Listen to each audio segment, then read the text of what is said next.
faral di am des fois lii laa xalaat loolu nga war a xalaat par force lii laay wax loolu nga war a wax donc loolu moom mënta nekk. dañuy wax ci mbirum Farba Ngom le député maire des Agnam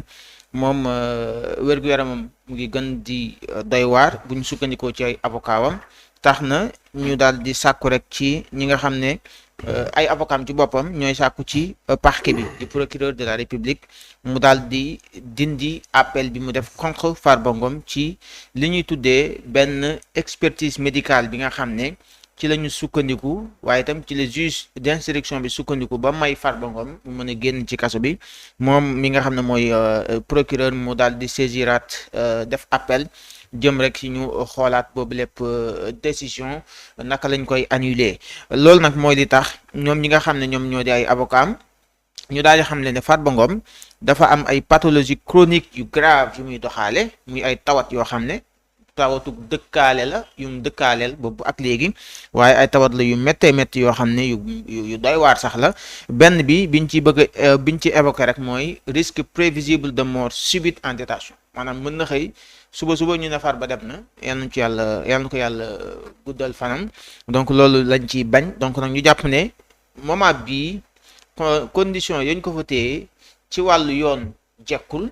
waaye ci wàllu humanisme itam rafetul moo tax ñoom ñi insister ci li nga xam ne moom mooy lenn ci ay dispositifs médical wala dispositifs médicaux yi nga xam ne ñoo waroon a toppatoo Farba Ngom amul ci fi nga xam ne fa la nekk jamono ji muy pavillon spécial ak fu mu ci mën a doon donc jàpp nañu ne Farba Ngom dañ ko war a bàyyi ñu yóbbu ko foo xam ne moo gën a méngoo ñu daal di koy mën a saafara ak tawatam toppatoo ko ba mu mën a dellusiwaat ci jàmm ak salaam waaye jàpp ñu ne quand même dañ ko war a daal di tënk moo tax ñu bëgg parquet bi daal di renoncer ci appel bi mu def contre la mainlevée de la détention ordonnée par le juge ñoom ñi nga xam ñoo di avocat yi nag nee nañu yëf yi daal mooy justice bu Sénégal moo ci war a raxasee aw image am ragg ko ci lii nii maanaam ñu teggi Farba Ngom loxo dafay tax justice bu Sénégal image am rafet. image bi baax waaye fekk ñu ngi ko fa tënk du mën a jekk ndax jàpp nga ni avocat yi ci lii ñu sukkandiku danañ ci am benn gain de cause procureur rocci li nga xam ne moo di appelam ngir Farba mën a génn fi mu ne. bon avocat yi moom seen liggéey la ñu nekk du def parce que seen code de procédure pénale moo ko wax soo demee ci téere boobu di ko tàmbalee article 127 et 138 loolu kese lay wax mooy la détention provisoire et ci détention provisoire boobu mu lay xamal ne kii di inculpé bi ak wala ay conseillers am mën nañu demander sakku liberté provisoire saa su ne heure bu ñu yeewoo mu jàppee ne war nañ ko bénéficier wu loolu suñ leen ko bañalee mën nañ dem ci juridiction bu féetee kaw pour clamer pour ñu jëm ko am moo tax donc si le juge d'instruction ne jox naa la liberté provisoire le procureur de la République bi nga xamante ni moo tijju la information judiciaire bépp juge d'instruction bi jàpp la kooku mën na def lu ñu tuddee appel su ñu defee appel bien que juge d'instruction bi yore sa dossier dafa laa ne mën nga génn sa décision boobu nga pour génn dañ koy suspendre dangay toog nga toog le temps que la chambre d'accusation bi bu dee fii financière bi le temps que mu statuer et buy statuer comme mën na infirmer le juge d'instruction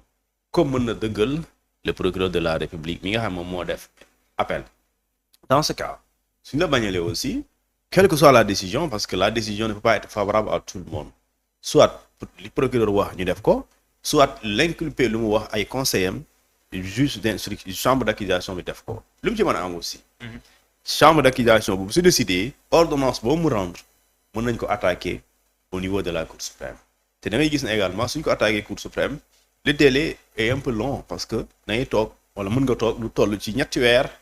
soog a xam Cour suprême lan lay décider si yow mooy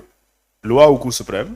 su ma xaw ma article 72 alinéa 4 xaw ma dañ la naan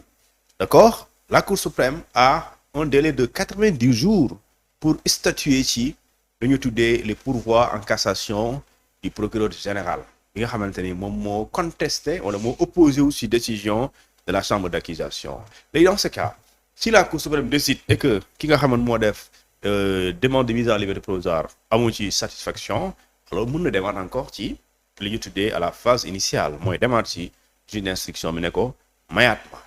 léegi nag dafa am lu am solo tey suñu code pénal sénégalais bind ko code de procédure pénale excusez-moi article 140 parce que il faut ñu xam tey suñuy bàyyi nit yi ñi leen di génnee damay gis ñenn ñi di leen di wax justice mais justice dafa am loo xamante ni moom li juge d'instruction dafa am lu ko tënk juge d'instruction moomul boppam quand je dis moomul boppam moom lu muy décider yoon moo ko ne monsieur le juge nii nga toppal fii jaaral nii kon mënul ko ne jaaral nii pare mu jaar ne la mënul nekk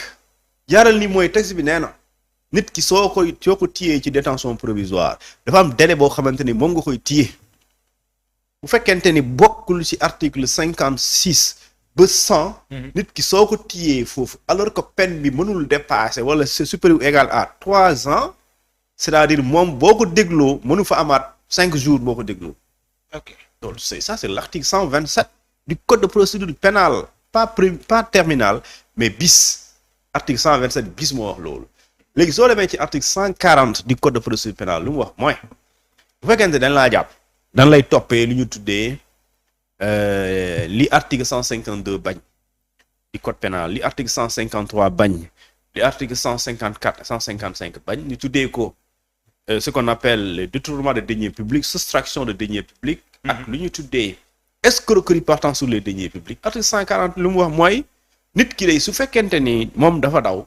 mandat dépôt bi obligatoire la bu fekkee nit ki mu ngi Sénégal aussi wala ñu ngi fii ci réew mi le mandat de dépôt d'accord non le mandat d'arrêt plutôt est obligatoire bu dee da nga fuite fii di bu dee yaa ngi ci réew mi nga ñem ñu woo la nga dem le mandat de dépôt est obligatoire mais à condition que ñett yi defuloo ci benn cautionné woo remboursé woo indiwoo contestation sérieuse ñu ne ñett yi su fekkente indiwoo ci benn da ngay dem kaso dañ lay tëj mais tëj kaso am na exception parce que soo feebaree am na yenn feebar yi ñu la tëj d'accord waaw bon am na yenn feebar yooyu feebar parce que tey am na yenn gàllankoor ay am di la tëj léegi donc da ngay gis ne kon dans tous les cas il y a une exception léegi nag ñu ne la soo indee ñett yi soo ci indul benn le mandat de dépôt il est obligatoire léegi ñu ne la l'article 140 ne si le mandat de dépôt obligatoire et que yow mi ñu woo ñu inculpé la indiwoo lenn indiwoo preuve indiwoo contestation sérieuse indiwoo remboursement intégral du montant indiwoo le cautionnement intégral du montant yow nga baal waaye mandat de dépôt c'est obligatoire kon foofu le juge d'instruction il n'a pas le choix il est obligé de décerner un mandat de dépôt contre la personne léegi ñu ne d'accord xam nga yaa ngi ci kaso bi ñu ne la lii pour mu am main levée maanaam lii dugal la ci kaso pour nga mën a dellu ci biti dañuy delluwaat ci fi ñu la waxoon ne pour nga bañ a dugg ci kaso bi da ngay indi benn ci ñett yi ñu ne la pour nga génnaat ci kaso bi aussi da ngay indi benn ci ñett yi ñu ne ñett yi lan la ñu ne da ngay cautionner lépp wala nga rembourser lépp wala nga indi contestation sérieuse lépp léegi li ñu ne yow yaay xool yaay seet yow mi ñu jàpp ñett yi daal boo ci indee benn yow da ngay dem ci mën nga da ngay génn parce que loolu sa droit la. loolu bi texte moo ko bind. loolu du ci mooy commentaire ne ànduma ak Massamba donte mu ngi ci kaso bi alors moom toppee nañ ko 100 milliards donc warul génn c'est pas man maa koy décider yoon moo ne. suñ la dugalee ci kaso bi pour détournement de deniers publics escroquerie ak lu ñu tuddee xawma escroquerie. blanchiment de yooyu noonu. soo duggee ci kaso bi soo indee lépp ci la lay tuumaal yaa xam nga remboursé wala nga cautionné wala nga indi contestation sérieuse ki la téye ci kaso bi yoon nee na da lay bàyyi. c'est ça la loolu mooy dëgg aussi Sénégal il faut ñu wax leen loolu texte moo ko bind mën nga jàpp ne c'est injuste moralement mais ça c'est légal texte moo ko bind léegi ñu ne la exceptionnellement et li ma la wax nii pour ma bañ a pour que nit yi gën ko dégg da ngay dem ci article 140 du code pénal du code de procédure pénale sénégalais 140 lu mu wax il y a d'exception aux dispositions ça c'est l'alinéa dernier. Il y a d'exception aux dispositions des deux premiers alinéas que si, selon le rapport d'un médecin commis en qualité d'expert, l'état de santé ou détenu état de santé du détenu est incompatible avec le maintien en détention, même dans un centre hospitalier. C'est-à-dire, sànq nee naa la ñett yi dañ la ne soo ci indee benn mën nga génn ci kaso bi. waaye ñett yooyu même soo ci indul benn am na fooy toll bu fekkente ne sa wér-gu-yaram dafa taxaw médecin ne. Parce que médecin boobu c'est la justice qui parle médecin ñu ne médecin boo xamante ni justice moo ko tànn médecin boobu ne diw mii ngeen téye ngeen tuddee ko inculpé mu nekk détenu provisoire wérgu yaramam yéen a wax ma xool ko yaramam man médecin bi ngeen tànn man médecin expert là parce que yoon daf ne un médecin commis en qualité d'expert donc c'est pas n'importe quel médecin donc médecin il faut d'abord mu am expertise si feebar bi dal nit ku ñu téye ok d'accord donc expertise boobu kon ay année de année ngay pratiquer léegi ñu ne la un médecin commis en qualité d'expert bu ne kii ñu téye d'accord ci yéen détenu la ci yéen li ñu tuddee inculpé la mais ñun médecin patient les patients bii son état de santé bu médecin bu waxee ne patient bii son état de santé est incompatible pas léegi incompatibilité boobu certes du ko wax mais day wax ne lii moo ko dal lii moo ko dal lii moo ko dal léegi su la waxee ne lii moo ko dal xam nga ne am na yenn feebar su la dalee dañ naan lieu tel wala local tel wala milieu tel wala climat tel arrangé wu la léegi nag su boobaa justice mooy xool ndax li nga xamante li médecin bi wax parce que le juge n'est pas un médecin le juge n'est pas censé avoir des compétences médicales il n'est pas obligé wala mu xam médecin yi lu ñu jàng déedéet léegi pour maandu ci la demandé ci la yoon na ko yow xamuloo ci wàllu médecine dara maandu si jëlal médecin bu am qualité d'expert nga sant ko mu seetal la ki feebar kii su la waxee nag loolu da nga koy doylu loolu mooy conclusion médicale et ces conclusions loolu médecin bi mu ciy wax mooy lu ma gis mooy que ne yéen a ma indil kii lii moo ko dal feebar bi grave na grave boo xamante ne lii ak lii suñ amee lii mën na ci am léegi ñu ne la suñ la waxee ne dafa war a nekk dans de bonnes conditions léegi nag yow justice yaay xool est-ce que la prison est-ce que mën nañ ko définir comme bonne condition bu ñu la ne kii dafay soxla aération yow juge bi doo médecin waaye xam nga ne est-ce que prison cellule bi nga ko def est-ce que foofu am na aération su dee amul aération yow te mënoo ko bàyyi da nga koy yóbbu fu am aération moo tax léegi su dee dañ la ne pavillon spécial nga ko yóbbu te da nga koy yóbbu am na pavillon spécial dañ la naan yóbbu ko dans un centre hospitalier parce que le centre hospitalier ak hôpital c'est pas la même chose la différence mooy centre hospitalier mooy am na beaucoup de spécialités maanaam façon feebar yi façon bu ne lañ fay faj yaa ngi dégg mais hôpital bu Yoff bi c'est pas un centre hospitalier mais boo demee université bu hôpital Fann bu Dakar ça c'est un centre hospitalier régional mooy feebar bu dul feebar bu jinne lañ ko fay faj léegi dafa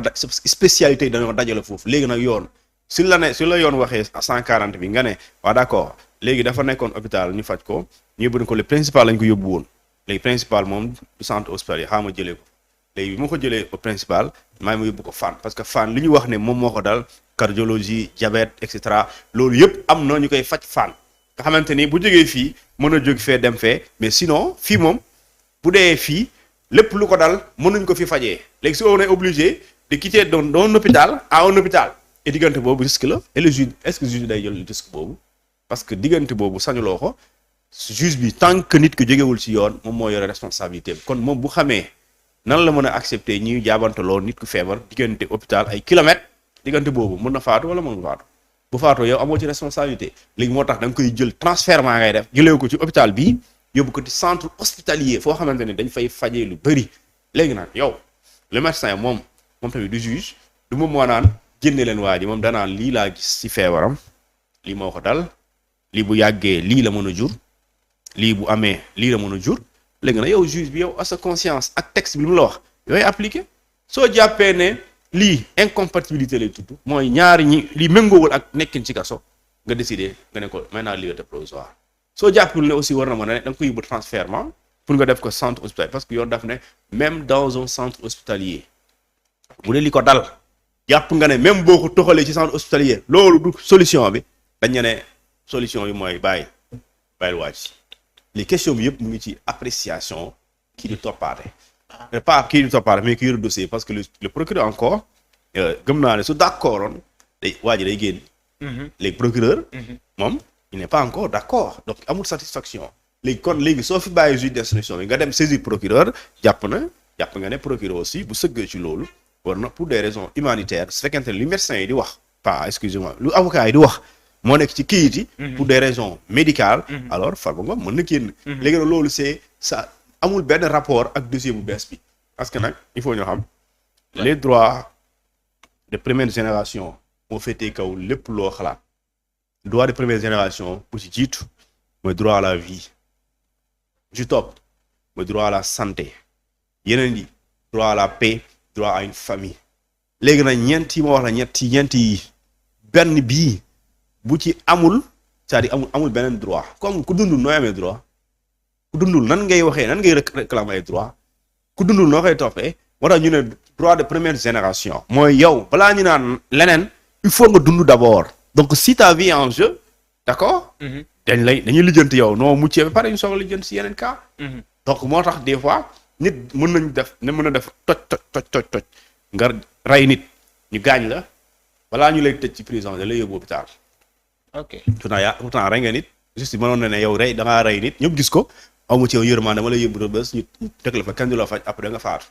donc juste mënoon a wax loolu lu tax defu ko parce qu'il y a ce qu'on appelle le droit à la vie même si c'est un criminel il a un droit à la vie et ce droit à la vie mooy féetee kaw lépp loo xalaat même si tu vas rendre justice te rey na nit dafa mu ngi faatu mais droit à la vie mooy féetee kaw te obligé policier sañu ko dóor sañu ko ne médecin sañu ne du ma la soigner parce que da ngaa rey nit sañu ko sinon soo ko bañee aussi yow mooy refus d'assistance et loolu je pense que ñëpp xam nañu ko léegi nag c'est une question d'appréciation le procureur s'il estime que Farba d'accord c'est son état de santé dafa incompatible avec son maintien en détention même dans son centre hospitalier su boobaa mën na ko may liberté provisoire si le juge d'instruction l'estime aussi et que le procureur est convaincu alors dans ce cas Farba mën na génn mu dem ñibbi këram de manière provisoire. Je crois que c'est clair et limpide ci dossier boobu wala question boobu nga xam dafa yitteel Farba Ngom jëm ci dossier boobu ñu jàpp ne kon ay avocats ñu ngi évoqué mort subite mën na xëy rek ñu leen Farba faatu na yal nañu ci yàlla musal comme niñ koy waxee à chaque fois yooyu yëpp mën nañ ko ci jàpp léegi nag damay évoqué benn dossier boo xam ne moom itam délibéré bi démb lañ ko def